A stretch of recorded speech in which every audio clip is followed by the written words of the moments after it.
This is going to be my 100th upload. It actually would have been the previous video. I had to take a video down just because people were getting all mad. It was the video on historical plates. So that was a video I took down. This video is the 100th public upload. That's just crazy that 100 videos went by pretty quick. So today we are taking the 124 out to San Diego Cars and Coffee. It's about an hour drive for me. All right, so I'm going to be making the trek down to San Diego solo in the 124. We're going to keep the top up because it's so cold and it's going to be over an hour driving. So let's head on out. Well, it's definitely M104 weather. I know some people might think that's a little cold, but the thing is there's no M104 that runs too cold. It just simply does not exist. And actually I've been going downhill a little bit. That's why it's actually a little bit lower. It's right at the 80 line for the longest time. So in case anyone wondered how the 75-degree thermostat does. But this car does not have any issues with heating up or cooling down. I see a lot of people question the 75-degree thermostat, and honestly in the warmer weather like we have in California, it's not an issue at all. Maybe if you live somewhere that's constantly cold, that'll give you an issue, but here it warms up just fine. You see now we're finally accelerating normally, but we're not going downhill, so it's back up to 80. It only ever dips under 80 when you're going downhill, which is good. You want the engine to cool off when there's no load on it. We are passing by the nuclear titties. Yes, that is a name that the locals around here call it. There is a formal name, I'm not too sure what it is. Even on Snapchat, the location filter says nuclear tits. But it is like a nuclear power plant here between San Diego and OC, and they do kind of look like tits. Alright, first stop, we are meeting up with Mark, and this is the new silver E55. We're going to roll in together. Refinish wheels still looking good. 744 billion silver with a machine lip. Yeah, this car is really nice. It's got like 40-something thousand miles. 124 on Lorenzo's side skirts, rear bumper, and wheels. David's 55 swapped wagon, got a full AMG body kit on it with the 211 diffuser, metal wide body. Looks like SLK 55 brakes, like the CLK Black Series. Really nice.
Alright, we are heading out. We stayed until the end of the event. That was pretty cool.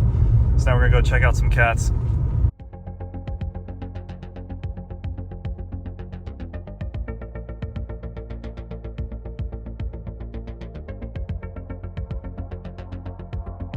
Alright, that place was called Cat and Craft. Really good coffee.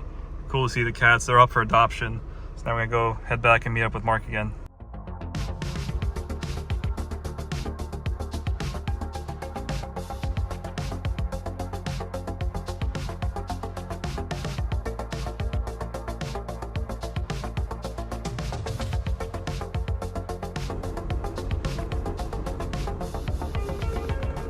We're gonna go up to Coronado for some pictures and pizza.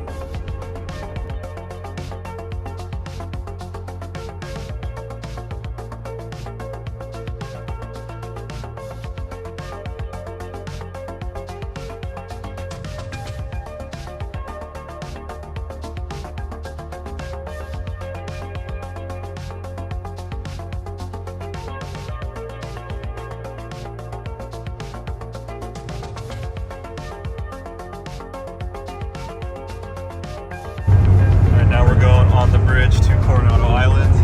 Really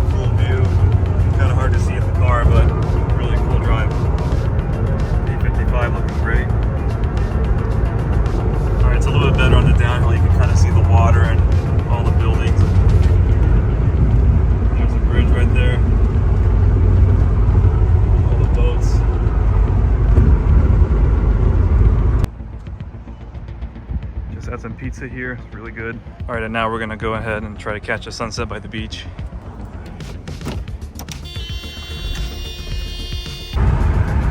Going back over the bridge. Really nice view.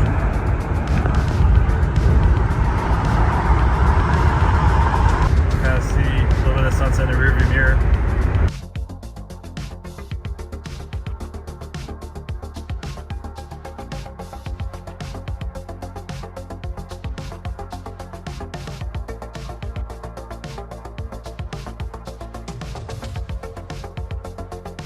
All right, it is now the next day. Yesterday we did Cars and Coffee San Diego and just had a whole day out in San Diego with the 124.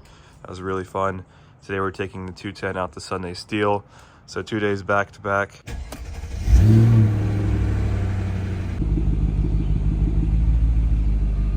V8 cold starts are the best. It's overcast weather today and it just makes black paint look so much better. Yeah, as much as I talk crap on the M104 and I don't really like it, I do drive the 124 way more than I do the 210. Yesterday I drove the 124 like 250 miles, and today I'm about to drive the 210 maybe 30 or 40. So I do definitely drive the 124 a lot more. I do like the chassis of the 124. It's a really good overall car. I just think that the engine technology at the time just wasn't as good as what the 210 had available with the 112 and 113. I like those engines way better than the 104 and 119. Although a 6-liter plus 119 is definitely an excellent choice. All right, we just got here. There's a 211 E55 there. And Mike's C126 AMG up there somewhere. I can't see it right now.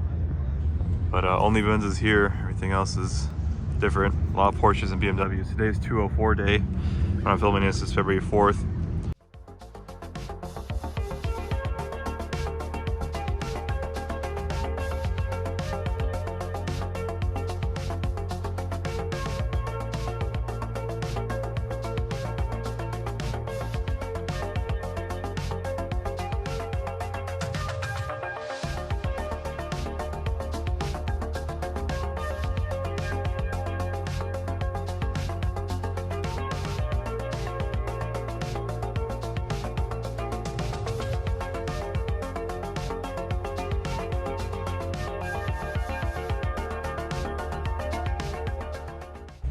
I just got to drive Preston's 420 SEL. That was the first W126 I've ever driven and the first M117. Really cool experience. Thanks to Preston for letting me drive it. That's a really cool car. I actually really do like them. Well, I didn't film a whole lot, but I was talking to everybody and we were like the only Mercedes here. There's probably less than 10 cars total. The whole event, which was like packed, and it was really packed today. Really full. My friend just picked up this 210 wagon. Really cool car. This is desert silver on Java interior, the tan. Pretty good shape.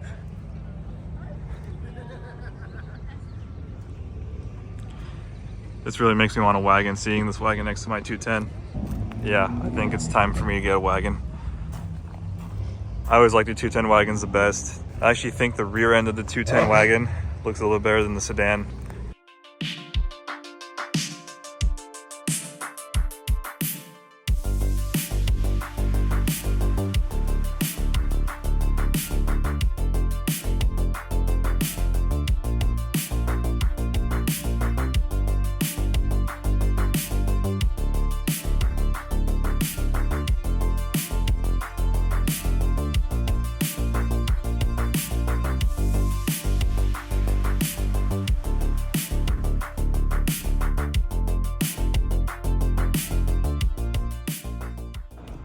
Okay, we're back after a very long day out. I drove the 210 actually a decent amount today. I think we started the day with around 20 miles on the trip. Now it's 85, so didn't drive it as much as the 124 I did yesterday, but definitely a decent amount considering I didn't really leave my part of town. A little dirty, not too bad, but we're gonna wipe her down obviously.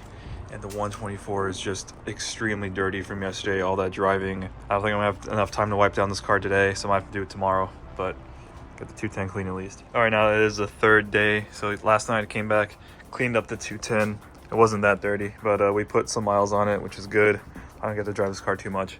But the 124 is super filthy. We put almost 300 miles on it this weekend. It's time to clean it up. It's probably hard to see, but it is dirty. On top of that, we used up almost all the fuel. Well, we got some left. I think this will definitely go over 300 miles on tank with the mostly highway driving that I did. All right, this is the cold start. On video, it actually sounds pretty good. At first, it doesn't sound anything like it does on video. All right, just got back from getting gas for the car, so I'm gonna go ahead and wipe it down. I'm actually also gonna apply some glass coating. So my only experience with glass coating is using the Griot's Garage glass sealant, which the way it applies was exactly the same as this Rain-X right here, and it just looks like it's the same product just from the way that it applies and how it makes the windows feel. So I got this. This Rain-X bottle was less than 10 bucks on Amazon versus the almost 50 plus for the Griot's Garage glass sealant. So I decided to get this instead, and I did apply it on the 210. I'm not applying it because of the benefits of water repellency, but it just will hopefully keep the windshield a lot cleaner. There's actually a decent amount of bug splatter on the 124 right now from the 300 plus miles of highway driving. So hopefully it'll make it easier to clean. That's pretty much the only reason I did it. I don't really drive the cars in the rain that much. The first step to cleaning the car is wiping it down with Meguiar's Ultimate Wash and Wax. I really like this product. If your car isn't super dirty, this is a great product to use. Gets the car super clean and leaves behind a little bit of wax. I actually have not washed that car in several years. I've only been using this. I wipe it down after every drive and it looks amazing. And people always ask if it's ceramic coated or something, but it's not. It's just this product. And then I also like the Meguiar's number 40 vinyl rubber cleaner and conditioner. Another great product for plastics, rubber, and vinyl is the 303 Aerospace Protectant. This is what I'm currently using on all the tires, the mirror boots, engine trim. I think this product is amazing. It leaves behind a nice matte finish. And to clean the windows, I always use invisible glass. This product is really good. It's ammonia free, so it's safe on tint if you decide to use it on the interior. And I bought a pack of 6 of these bottles. They're pretty huge. It was like 30 bucks on Amazon. I think that's enough to last me quite a few years. I've already had this for almost 2 years now. I think I've only ever finished 2 bottles, so I still got a lot to go. And in case you were curious about my microfiber situation, these are just Costco Kirkland brand microfibers. These are the little yellow towels. Not the most premium microfibers. However, I never reuse these. I only use a brand new one every single time. I never wash them. I just throw them away. So using a new microfiber every time is the way to do it instead of spending those ridiculous prices they're asking. Some of these premium microfibers are selling for over 10 bucks just for one. I think that's ridiculous. So I just get this 36 pack, and this is under $20. Usually it's between $15 and $18. So these tires have a pretty decent application of 303 on them. They have about 300 miles of driving on them, and they still look really good. So this would be about a week of daily driving for me. It's about 300 miles a week. Turns out really nice. And on my 210, this is a fresh application of it. A little bit shinier, so it does dull down. All right, just got done wiping it down. I'm sure it doesn't look too different, but we did the paint, the glass, and the top. In the last vlog, I said I like to drive the top down so I don't have to clean it. And I decided not to do that going down to San Diego, being a pretty far drive, over an hour each way. Where the top was filthy, so there's a bunch of spots on it. I like to use a 303 top cleaner and went over it with a lint roller quite a few times. So now it's pretty clean, no dust on it. And these are all the sheets that I use from the lint roller, so quite a few. The paint is always the easiest part. Wheels are easy as well because of the Akibono ceramic brake pads. There's very little dust on the wheels, so they clean up really easily. And here are the wheels with a fresh coat of 303 Aerospace Protectant on it. They look really good. I go a little over on the tread block to make sure I get full coverage, so when I drive off, naturally it will take off the tire shine on the tread blocks and I'll have the perfect edge on the sidewall. I went over the glass like 4 times. So the first wipe was the initial clean. Second one was applying the Rain-X. Third one, take it off. And fourth one, the final wipe down to clean it up. And you don't really see a difference, but you do feel that the glass is much smoother, especially when you're wiping it down. And I don't clean the interior because I'm extremely lazy. So the floor mats are dirty on both sides. Driver's side much worse. A little dusty in here. I did apply some Gtechniq leather guard on here like last week, but that was about it. I don't vacuum the car very often, and the dash, it's all dusty. So, well, the best part about owning this car is driving it. There is still some satisfaction to be had with it being clean, fueled up, and under the cover, ready to go for the next adventure. I do know a lot of people that don't like it when you park a car, but having this car sitting cleaned up, ready for the next drive it's a good feeling to have. Another thing too is when I first bought this car, it definitely had some issues. I'm glad it's at a point now where basically I just put gas in it and drive it. I fixed a lot of what needed addressing. It's not a perfect car by any means, but it is definitely a very good example in my opinion. And I'm happy to have it at this point. I didn't think I would have it at this point this quickly. There's just so much to do on this car. So that was awesome. On this weekend, on Saturday, I drove the 124 all day, and then the 210 on Sunday. That's such a cool experience. Just, you know, these are literally weekend cars. I don't get to do that too often, but I am very fortunate enough to be able to do it as often as I do. So that was the 100th video. Hope you liked it. Appreciate everyone watching, and I'll see you in the next one.